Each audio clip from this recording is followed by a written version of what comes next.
When Marlene Santos Silva left home on that freezing night of June 28, 1987, wearing her favorite blue dress and the high heels she had saved for 3 months to buy, no one imagined it would be the last time anyone would see her.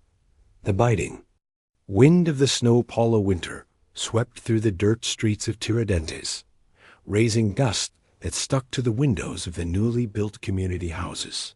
The smell of burning wood mixed with the aroma of strong coffee that always emanated from Mr. Joaquin's bakery on the corner of the main street.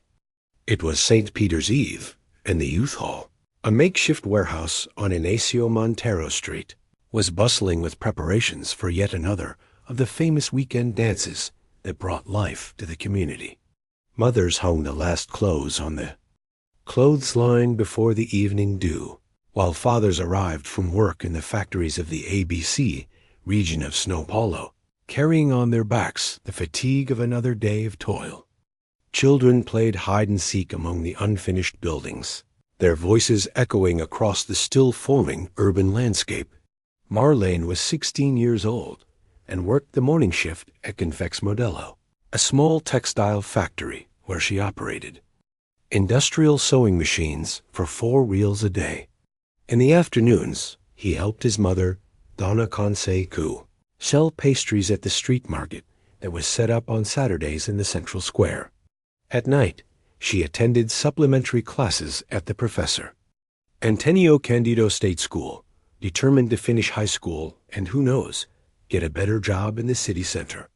The Santos Silva family had arrived in São Paulo 3 years earlier, coming from a small town in the interior of Bahia. His father, Antonio, had found work as a construction worker, and his mother supplemented her income by cleaning middle-class homes in distant neighborhoods. They lived in a 2-room house that they themselves helped build during weekend community work, along with other neighbors who were also pursuing the dream of a better life in the capital. That Saturday night, Marlene had asked her parents for permission to go to the dance. It wasn't the first time, but Donna Canseco was always apprehensive. The dances were a great source of entertainment for local youth, but also a stage for rivalries between groups from different streets and neighboring neighborhoods. Young men from Guayaneses sometimes appeared to cause trouble and tell stories of fights and even stabbings circulated through the community. The youth hall was actually an old construction materials warehouse that had been adapted for community parties. It had a burnt cement floor, exposed brick walls, and a powerful sound system that played the hits of the time. Roberto Carlos, Fabio Jr., and the dance rhythms that came from the radio stations of Rio de Janeiro. Entry cost 2 cruzados, and they sold soft drinks, Antarctica beer, and snacks prepared by the community's mothers. Marlene left home at 7 p.m., accompanied by her best friend Rosangela, who lived 2 blocks away. The two had gotten ready together, sharing lipstick and mascara, dreaming about the boys they would meet at the dance. Rosangela wore a red dress borrowed from her older sister, and Marlene was radiant in her blue satin dress, which highlighted her brown eyes and contrasted with her dark skin. The ball had started at 8 p.m., and the hall was soon packed. Young people aged 15 to 20 danced to the sound of Lady Lavra and Menina Veneno, while the shyer ones leaned against the walls and watched. Marlene was known for being an excellent dancer, and it didn't take long for her to be invited to the dance floor. She danced with several boys, laughed with her friends, and drank a few sips of beer that an admirer offered her. Around 10 p.m., according to witnesses, Marlene was seen talking to a boy that no one knew well. Tall, dark-haired, wearing jeans and a white dress shirt, he appeared to be between 20 and 50 years old. Some said he had arrived in a blue Beetle. Others swore it was a white Chevette. The man danced with her for a few songs, and then they both went outside to get some fresh air. Acela, busy dancing with a neighborhood boy she was interested in, didn't immediately notice her friend's disappearance. When he finally looked for Marlene, it was almost midnight. asked several people, but no one knew where she was. Some saw her leaving with the unknown man, but thought she would return soon. The dance ended at 1 o'clock on Sunday morning, and Rosella returned home alone, thinking that Marlene had left early for some reason. It was only the next morning, when Donna Cansecu desperately knocked on the neighbor's door, asking if anyone knew her daughter's whereabouts, that the gravity of the situation became clear. If you're enjoying this mystery, subscribe to the channel and ring the bell to discover more intriguing cases like this. Marlene's family was known and respected in the community. Mr. Antonio, despite the sometimes explosive temperament typical of northeastern men of his generation, was an honest worker and had never been involved in trouble. Donna Cansecu was a devout Catholic. She attended Sunday Mass at Snow Pedro Church and actively participated in women's prayer groups. Marlene was the eldest daughter, followed by two younger siblings, Joao, 12, and Maria, 8. The teenager was described by everyone as responsible and studious. I woke up at 5 a.m. to arrive on time at the factory, which was in Snow Medias, requiring a 1-hour 3 bus journey. He worked from 7 a.m. to 3 p.m., came home, had a quick lunch, and helped his mother with the housework. 3 times a week she went to night school, where she was one of the best students in her class. On weekends, Marlene liked to listen to music, read magazines borrowed from her coworkers, and dream of a different future. She talked about taking a typing course to get an office job or maybe become a primary school teacher. He dated sporadically, but never had a serious relationship. Parents were strict about dating, following the traditional customs of their homeland. Rosangela Santos, her best friend, was 17 years old and worked as a clerk at a local pharmacy. The two met at night school and quickly became inseparable. Rosangela was more extroverted than Marlene. She liked to flirt with boys and dreamed of being a television artist. It was she who convinced Marlene to attend the Saturday dances, promising that they would always return home together. Among Marlene's co-workers at the factory was Valdeci Ferreira, a 20-year-old boy who operated the cutting machines. Vald had shown romantic interest in Marlene several times, but she always gently discouraged him. He lived in Etienne Paulista and sometimes offered her a ride on rainy days, as he owned an old Honda motorcycle.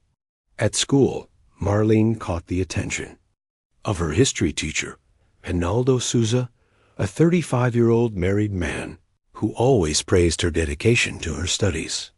Some classmates commented that he treated Marlene in a special way, but she never showed any interest beyond academics. The owner of the youth salon was Osvaldo Pereira, known as Salvado, a 40-year-old man who also owned a mechanic shop. He organized dances on Saturdays as a way to supplement his income and provide entertainment for the young people in the region. His vado was separated from his wife and had a reputation as a womanizer, although he had never been seen getting involved with minors. Among the regulars at the dances was a group of older men, between 20 and 30 years old, who worked in different jobs around the city, but met on the weekends. They always arrived by car, dressed better than the average local youth, and had money to buy drinks for the girls. Some residents suspected they were involved in illicit activities, but this was never proven. The mysterious man who was seen with Marlene on the night of her disappearance remained an enigmatic figure. The descriptions varied. Some said he had a mustache, others that he was clean-shaven. Some said he wore a gold watch, others that he had a chain around his neck. The only certainty was that no one knew him in the community, and that he seemed to have more money than the average member. The physical evidence found after the disappearance was scant but intriguing. On Sunday morning, sweeping the hall after the party, Salvado found a small pearl earring that could have belonged to Marlene, although Donna Cansecu was not sure if she was wearing it that night. The earring was near the back exit of the salon that led to a vacant lot used as a makeshift parking lot. In the vacant lot, police found car tire tracks, but in 1987 forensic analysis techniques were limited. There was no way to determine the vehicle's model or compare it to possible suspects. The marks only indicated that a car had recently maneuvered there, which was not uncommon during dances. 3 days after the disappearance, a boy found a light blue scarf stuck in bushes near the railway line that ran through the area. Donna Kanseyaku recognized the handkerchief as belonging to Marlene, who always carried one in her bag. The location was approximately 2 kilometers from the hall, in a deserted area that separated the city of Tiradentes from Ganazis. Marlene's bag was never found. It was a small brown faux leather bag where she usually carried documents, some change, lipstick, and her handkerchief. The absence of the purse suggested that the disappearance was not the result of a robbery, as thieves typically discarded purses after taking the money. A week later, Sabisp employees, who were performing maintenance on a pipeline, found female footprints in high heels in the mud near a stream. The footprints led away from the road into a densely wooded area. Following the marks, they found a blue high-heeled shoe that Mrs. Kanseyaku identified as belonging to her daughter. The right foot was there, but the left never appeared. False leads abounded during the first weeks of the investigation. A neighbor swore she saw Marlene getting into a white van on the Monday after she disappeared, but later admitted she could have mistaken her for another girl. A merchant in Atakura claimed she had purchased a bus ticket to Bahia, but the information turned out to be incorrect when checked. Several people called the family, saying they had seen Marlene in different places around the city. A woman claimed to have found her working in a snack bar in Santo André. A man said he was sure she was living with relatives in Osasco. All of these clues turned out to be false, only adding to the family's suffering. The official investigation was conducted by the 2nd Police District of Snowmadius, responsible for the region at that time. The chief delegate, Dr. Mario Benedetti, was an experienced man who had already dealt with disappearance cases, but he recognized the technical and personnel limitations he faced. The clues are piling up, but the mystery remains. If you're trying to solve this case with me, leave your theory in the comments and don't forget to subscribe. The first line of investigation focused on the possibility of voluntary escape. Marlene could have grown tired of the difficult life on the outskirts and decided to try her luck in another city. This theory was supported by the fact that she was intelligent and ambitious, characteristics that could motivate her to flee in search of better opportunities. However, family investigation revealed that Marlene had made plans for the following week. She had scheduled a doctor's appointment for Monday, promised to help a neighbor with children's sewing on Tuesday, and was excited about a June festival that would take place at school on Friday. These commitments suggested that she did not plan to disappear. The second theory investigated was that of a crime of passion. Investigators questioned Valdeci, the lovelorn co-worker who had a partial alibi for the night of the disappearance. He was home with his family after 10 p.m., but he could have left and returned without being noticed. Your motorcycle would allow you to quickly get to the dance venue. Professor Edinaldo was also investigated, although he was married and had no history of involvement with female students. Some colleagues mentioned that he seemed especially interested in Marlene's academic progress on the Saturday of her disappearance. He told his wife he was going to grade papers at home, but she went to bed early and could not confirm whether he had left during the night. The third line of investigation focused on the mysterious man seen with Marlene at the ball. Despite efforts, it was never possible to identify him. The police put together a composite sketch based on witness statements, but the descriptions were so contradictory that the result was useless. Some investigators suspected the man might be from another city or even using a false identity. The parallel investigation, conducted by the family and the community, was intense and moving. Mr. Antonio took unpaid leave from work to look for his daughter. He visited hospitals, morgues, shelters, and brothels in downtown São Paulo. He distributed photographs of Marlene at bus stations, train stations, and bus stops throughout the metropolitan region. Donna Canseco organized prayer groups at the church and mobilized women in the community to help in the search. They visited neighboring neighborhoods, talked to merchants, and questioned bus and taxi drivers. Donna Canseco's Catholic faith sustained her, but it also tortured her with guilt for having allowed her daughter to go to the ball. The local press covered the case sporadically. The newspaper Diario Popular published a short note about the disappearance, and the community radio station in Cidade Tiradentes made appeals for information. However, cases of disappearances in the outskirts of the city rarely gained prominence. In the media at the time, especially when they involved poor families with no political influence, neighbors and friends mobilized in a touching way, organizing searches of vacant lots in the region, walking along stream banks and searching abandoned buildings. Young people who attended the dances became amateur detectives, interrogating other patrons and trying to reconstruct Marlene's final moments. As the months passed, different theories gained traction in the community. Some believed that Marlene had been kidnapped by a human trafficking ring operating in the region. Others suspected that she had discovered some dangerous secret and had been silenced. There were still those who believed that she was alive somewhere far away, building a new identity. The first year after the disappearance was devastating for the Santos Silva family.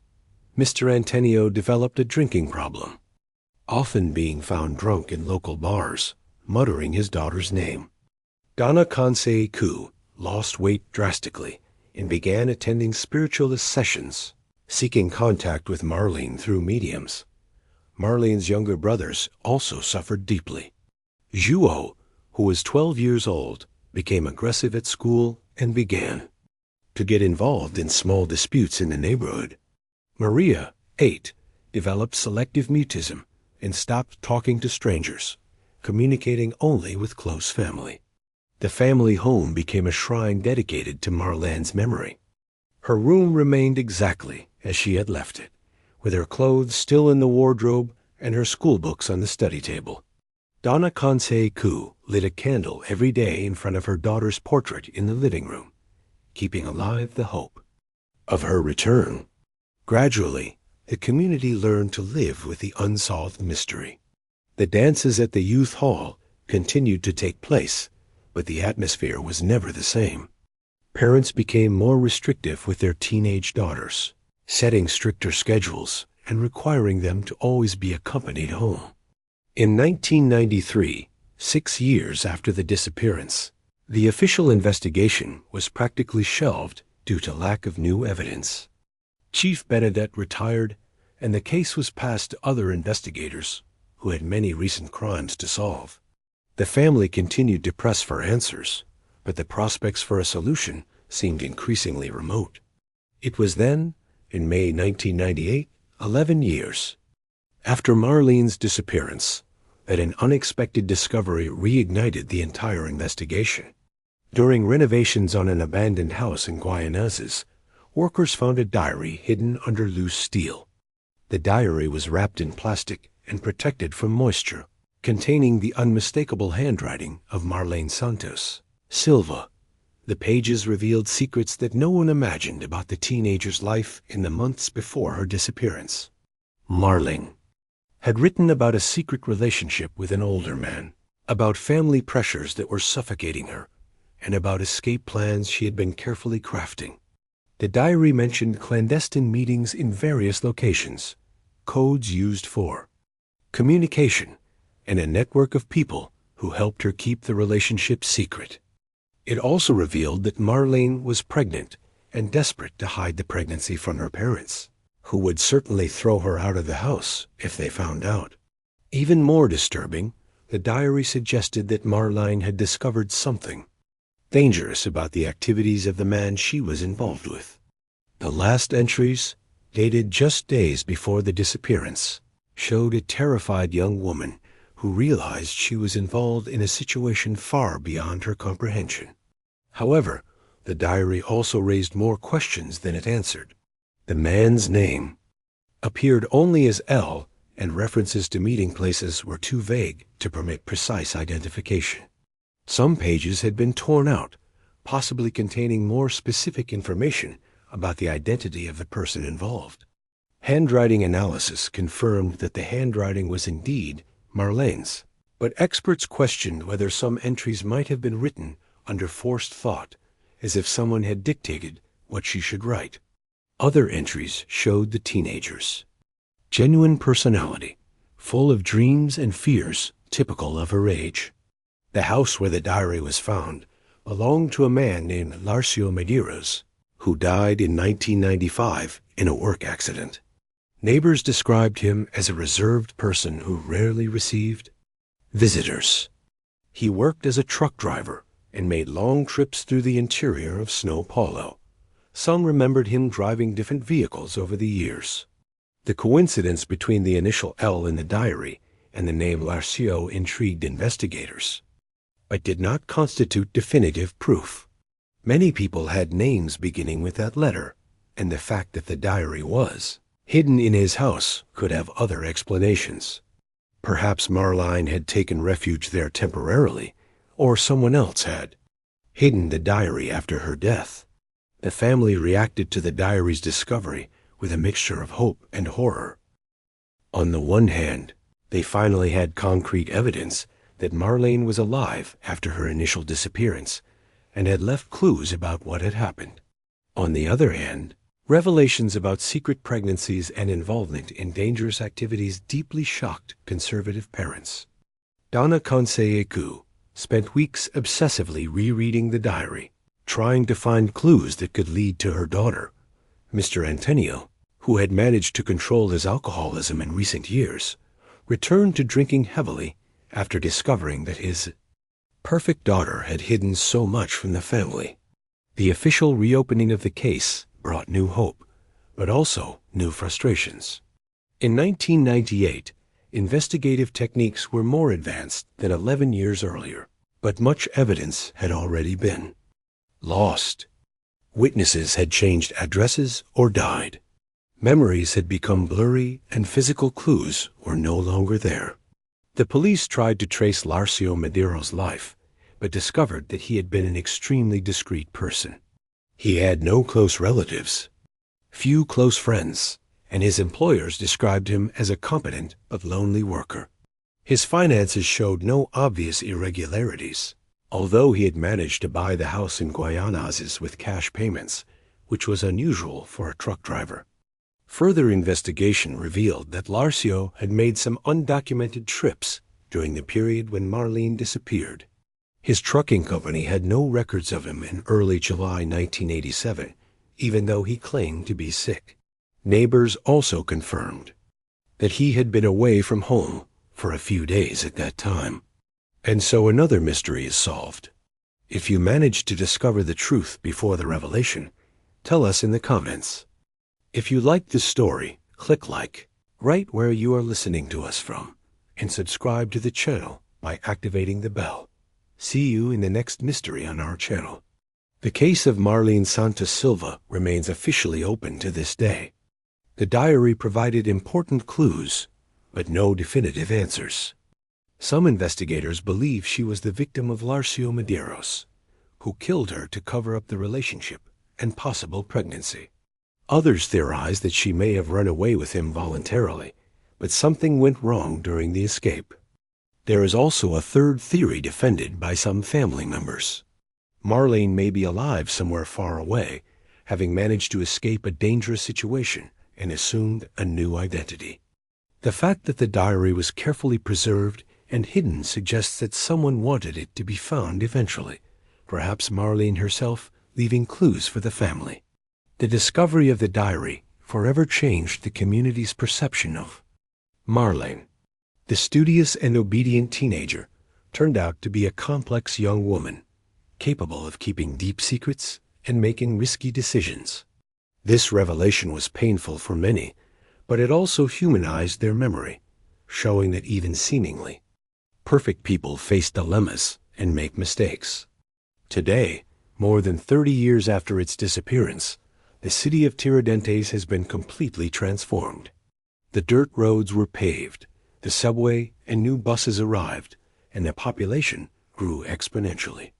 The former youth hall has become a small grocery store, and few current residents know the story of Marlene Santasilva, but her memory remains alive among those who knew her. Donna Conseacu, today a white-haired lady, still lights candles on her daughter's birthday and maintains hope of meeting her again one day. Rosangela, her former best friend, got married and had children, but she never forgot her childhood companion, who disappeared on a cold winter night. Marlene's mystery reminds us that even in the most close-knit communities, people can harbor deep secrets. It also shows how disappearances affect not only immediate families, but entire communities, leaving scars that never completely heal, and teaches us that sometimes, even when we find answers, they generate even more questions, keeping some mysteries eternally without a definitive solution. Yeah,